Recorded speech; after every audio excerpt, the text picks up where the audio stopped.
Welcome to Automate or Not. Episode 3. Oh, that's become serious now. Exciting times. Yeah. We took a bit of a hiatus. Yeah. Stuff going on, but we're back and I'm sure ready to go. I'm sure you all missed us very much. Yeah. But we're back. We're back.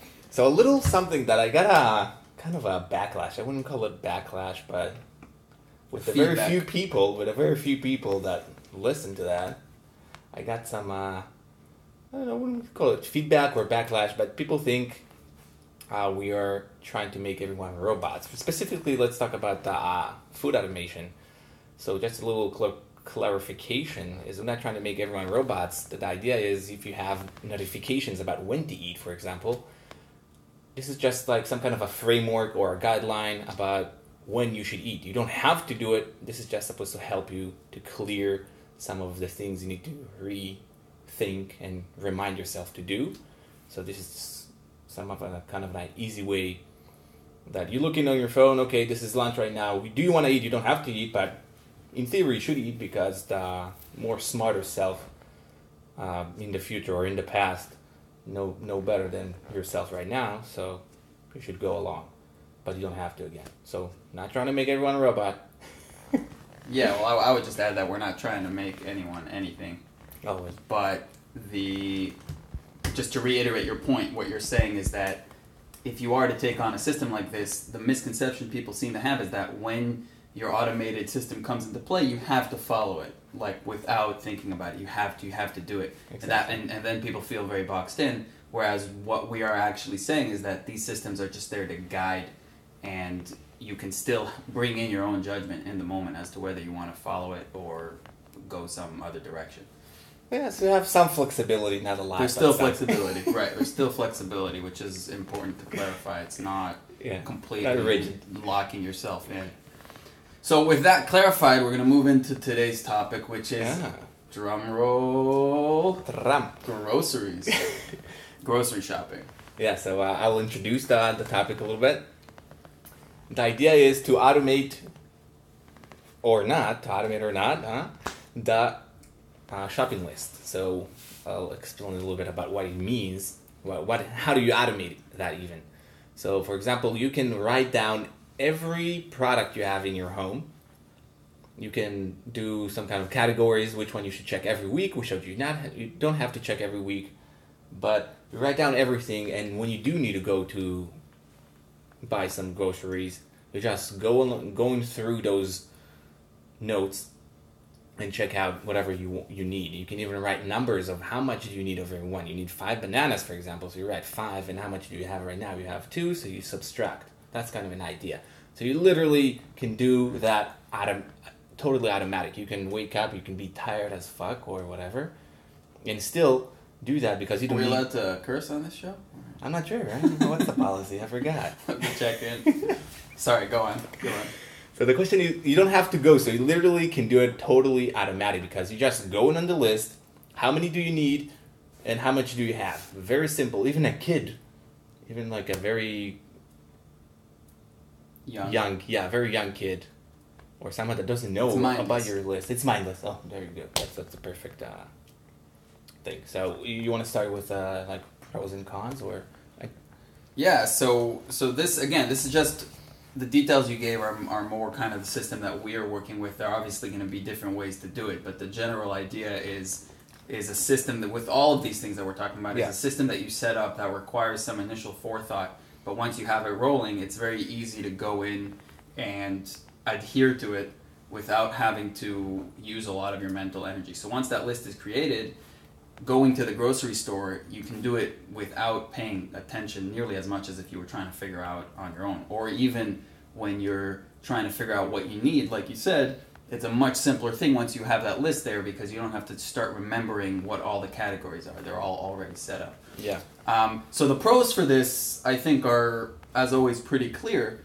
Some of which we just mentioned is that you get that freedom of mind to not need to redesign over and over what you're trying to do, recreate it again and again and again. And for groceries, I think it's especially similar to food. It's an especially good example of a place where it can be really helpful to do it because it's repetitive. It's something you do every week, and you're getting the same stuff every week too. So this is an ideal place to set up a system because you're going to do it every week for basically the rest of your life. Yeah. Basically the rest of your life. You're buying the same, like, 50 groceries. Things change a little bit, but essentially it's the same thing. And it's a great place to really optimize. Yeah, and there is no reason to really think about it. Like, you don't really need to think. It's like, this is extra thoughts, like processing power that literally is totally useless as far as I see. For example, and even more, so you save time both by when you construct that list, which means that before you go, and even when you go to the store, that's much easier because you're just taking whatever you think you need, and then you go to the list, check up everything you remembered or just thought about it because you still remembered when you unchecked it. And now you just go through the list, okay, what did I miss? And you check all those you missed. So you never come back home. I don't know, I wouldn't say never, but you almost never would come back home forgetting something because you just gone through everything at home, and you've gone through everything at the store again. You checked out everything, so you don't forget anything. So it's perfect. Right. And a lot of people do forget. Yeah, forgetting groceries is a very common occurrence. And also the other thing that happens very frequently that is avoided with the list is the wrong quantities. So you think, oh, I needed some beans, and you get like 5 cans of beans, then you come home and you realize that you really only needed 2 cans, and now you're stuck with a whole bunch more. And I mean, it's usually not the end of the world, but it's a lot more convenient to have the right amount of groceries at home. Your fridge doesn't get too full. Or perishables. Perishables. Yeah. Right.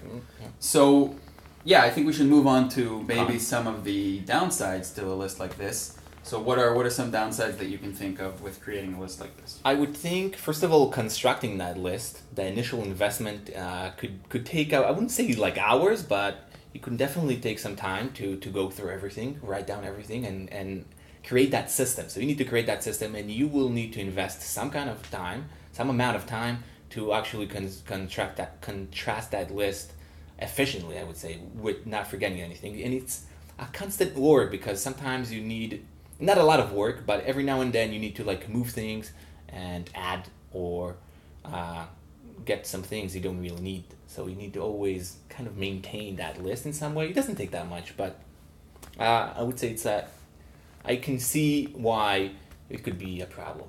Right, and just to add to that, the initial investment is more challenging than it would initially appear because it's not just about creating the list.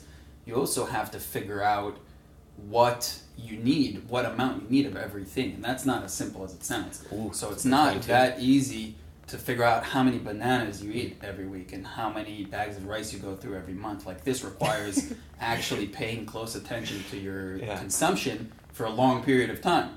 You need to be very mindful of what you're eating, how much you're eating, and if that changes. And that's part of the maintenance that you were talking about. It's also feeling, oh, you know what? I started eating more bananas recently. I need to add 6 bananas.